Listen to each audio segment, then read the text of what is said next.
If you don't already know this stuff, you are going to thank me for the information you're about to learn. We had the meat analyzed in a lab, and it's no surprise that both cuts are loaded with bacteria. Probably after a few days in room temperature, it's not fresh, but it looks fresh.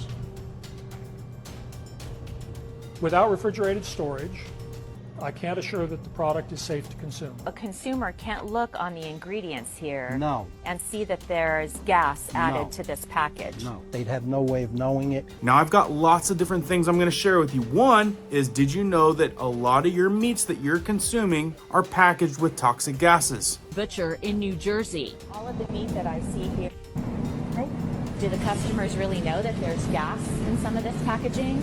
I don't believe they do know. They don't know that. It's like in the Army. People are being fooled left and right every single day. And how about this? Yes, it's referred to as value added. So because you're adding something to it, it increases the price. So in our store, things like steaks, strip loin steaks, they were going off, they were expired essentially, would be coated in some sort of barbecue marinade or cracked pepper, something with a really strong odor to hide the rotten smell.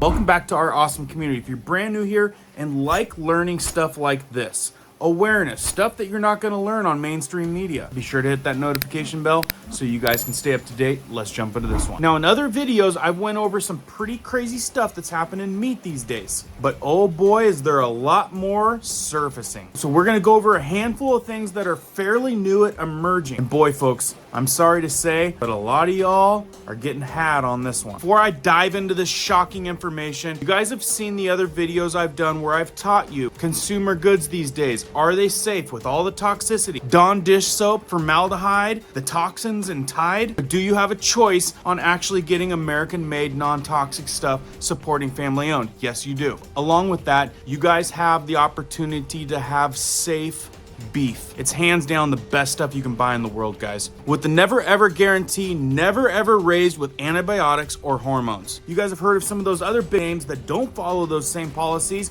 Butcher Box, Omaha Steaks, yeah, absolutely no comparison. Even experts that I personally know compare our ribeye to a $100 steak. Like I said, you guys have a choice to have the very best out there. And if not this, I suggest you guys know the farmer, how they handle their operation. So let's jump into this hot mess of stuff that you guys really don't want to know, but you need to know. And remember, if you want to chat with someone from our community here at Riverside Homestead Life, switch with RHL.com, link below. They'll tell you how to get this safe stuff delivered right to your home. And ask about the other 500 made in America, non-toxic, family supporting consumer goods you'll also have at your fingertips. Okay, so for starters, have you ever bought marinated meat? And can you trust it? Let's hear what a professional has to say. Don't think you'll be buying it ever again. Insiders, including this Ontario grocery manager. He says there's a secret reason some stores are adding sauces and spices to meats. We've got some marinated drumsticks here. Why is stuff marinated? Things get marinated if it's going off or it is off. They will marinate it to hide the odor, and if there are any dark spots or whatever, to mask that and then put it out for sale. And things that are marinated actually sell for more. You charge more for stuff that has gone past its best before date? Yes, it's referred to as value added. So because you're adding something to it, it increases the price. So in our store, things like steaks, strip loin steaks, they were going off, they were expired essentially, would be coated in some sort of barbecue marinade or cracked pepper, something with a really strong odor to hide the rotten smell. You heard that right? Expired stuff that should be tossed and to hide the rotten smell. Marinated meat. And for doing this? It's all about profit and money, and the health of the consumer is not really a concern, it's how much money I can make. With almost 10 years experience in the biz, this insider's got a tip for the next time you're out shopping for meat. I would not buy pre-marinated meat or pre-spiced meat in grocery stores because you don't know what has happened to it. It could be fresh, but it could also be expired product. Tip number one, Stay away from the stuff that's marinated. That's coming from a meat manager, and it doesn't stop there. And after this next video, I'm gonna go into some other stuff that you guys need to know about as far as the prices of meat, poultry, all that kind of stuff are going to skyrocket. Why? We'll go into that. Consumer can't look on the ingredients here No. and see that there's gas added No. to this package. No, they'd have no way of knowing it. John Nicolai heads a union that represents butchers in New Jersey. He thinks meat should be fresh cut in stores by trained butchers. Tell the consumer, put up a big sign saying, we do not cut any fresh meat in this store. He told us to talk to this union butcher in New Jersey. All of the meat that I see here, do the customers really know that there's gas in some of this packaging?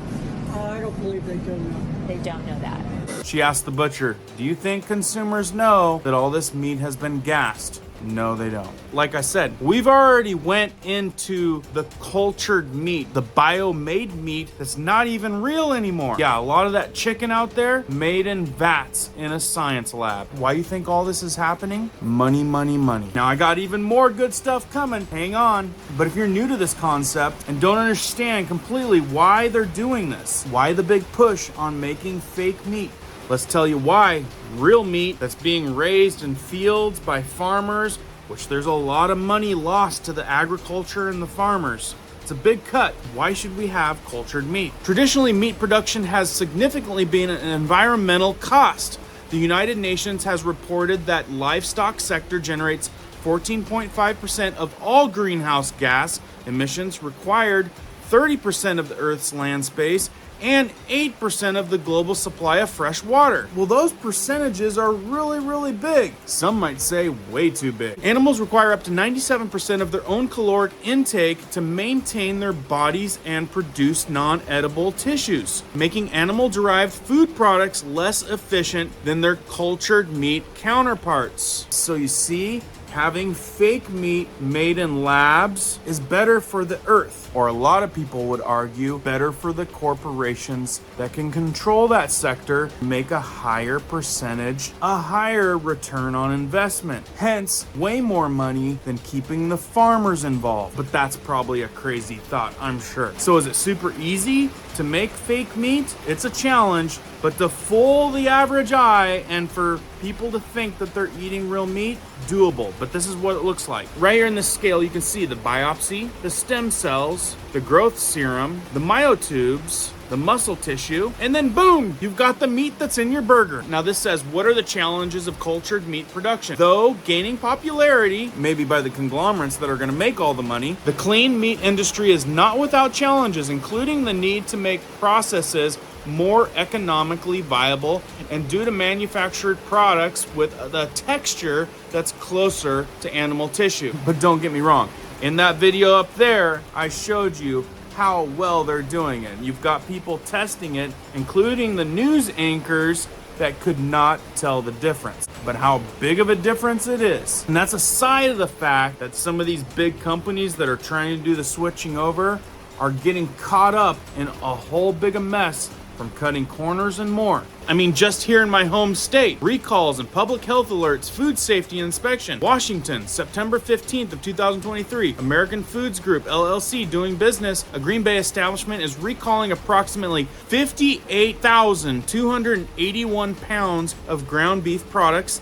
that may be contaminated. You can read on. More recalls and outbreaks. And folks, that's hitting us left and right. The scary thing is we don't stay up on all that, so we don't even know. You wonder why so many people are getting sick these days. Recall 60,000 pounds of beef that might be contaminated, but no mind to the other 40,000 pounds that already got sold. More reason to be doing your homework and getting stuff you know is safe. Folks, it's time to wake up on what's going on out there. Big bad wolf companies are gaining control of a lot of things, and quality and health is getting lost to profit. And if that's not enough, the prices on where this stuff is going, they're gonna try to drive you out from even buying this stuff. And guess what's gonna be available probably at the price point that you can afford? I'm guessing the fake stuff, right? It's just like the bioengineered ingredient stuff that I've went into vast detail with you about. You want the stuff without that, you're gonna be paying a higher price. But since so many of the products out there now have the secret line item where they don't really need to tell you what the heck's involved there, that stuff most certainly all the time is going to be a little bit cheaper than the stuff that you want to buy. Brand new article from CNBC. Beef prices are at record highs. How much pricier will your steak get? Don't get me started on that. Another sign that you can expect meat prices to go skyrocket high. Demand for beef is likely to outstrip supply for several years. This means that prices are going to bump up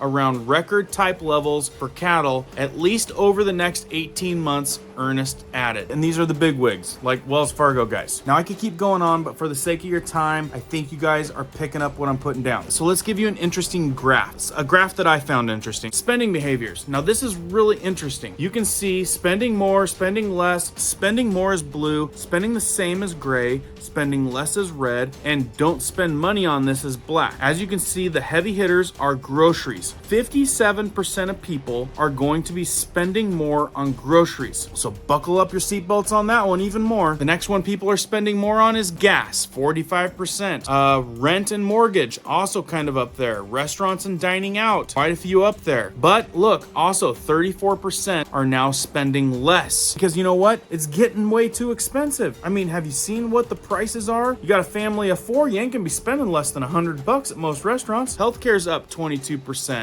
Home improvements, yeah, because it costs more to buy stuff out there. Inflation. But also at the same time, home improvements and vacations, a lot more people, 20%, 26% are spending less. Apparel is down to 19%. 32% more people are spending less on apparel. Is that why we see so many people at Walmart in their pajamas? Entertainment and leisure, 19% more, 28% spending less. Now it's nice to see this one, tobacco and alcohol, 39%. People aren't spending their money on this. Maybe people are getting smart on that at least. Fitness, 42%. Don't spend money on this. Maybe they should. It's American. We have a stereotype compared to the rest of the world. Education and student loans, 63%. Don't spend money on this. Is that because a lot of them got it forgiven? I know I didn't. I paid all mine off. Public transportation, 63%. Don't spend money on this. Maybe they should. They might save money on the gas. Daycare, 78%. Don't spend money on this. Well, if any of you guys have kids like I do, you would know that if you paid for daycare, it would outweigh how much you make at a job. So that's why a lot of people take the handout. So with that,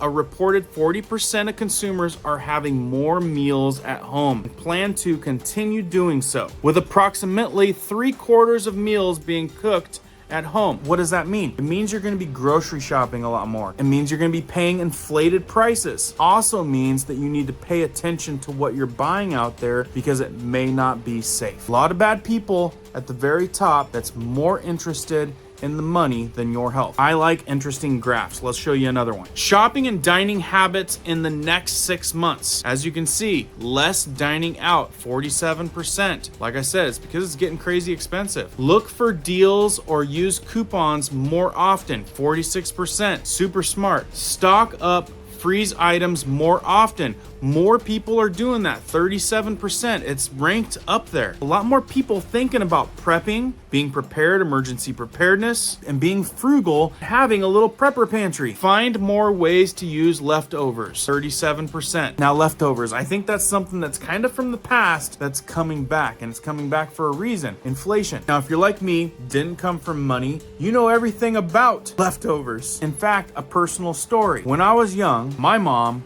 would make this big of a thing of spaghetti, and she would mix it all in there. Boy, did we have a lot of spaghetti. Well, when we had that spaghetti, we would have enough spaghetti for another week and a half of leftovers. You want to know what I don't ever eat this day and age? You will never find me eating spaghetti ever again. Some of us know a thing or two about leftovers. So here at Riverside Homestead Life, we have a mission. We're trying to get people over to safe products, made in America, non-toxic, and supporting family-owned business that has good agenda, and that's what we're doing here at switchwithrhl.com. Be sure to sign in, and you're gonna have someone, not a salesperson, someone from our community that believe in the mission, that would like to take the time to get you guys some information, show you the beef, the best beef in the world, and tell you about the 500 other consumer products that you can use to transform and switch over your home to a safe home, and stop supporting the big conglomerates that are doing things that we don't trust. We're either supporting and funding that, or we're supporting and funding family-owned business, whether it's this or any other family-owned business. We're trying our best to help as many people as we can switch over to a healthier home. Please share this out. I don't think very many people out there know that they're getting had in the grocery stores these days as much as they are. Also hit the like button. Let me know what you guys are thinking down in the comments. Keep prepping, keep learning, keep doing. We'll see you guys on the next one.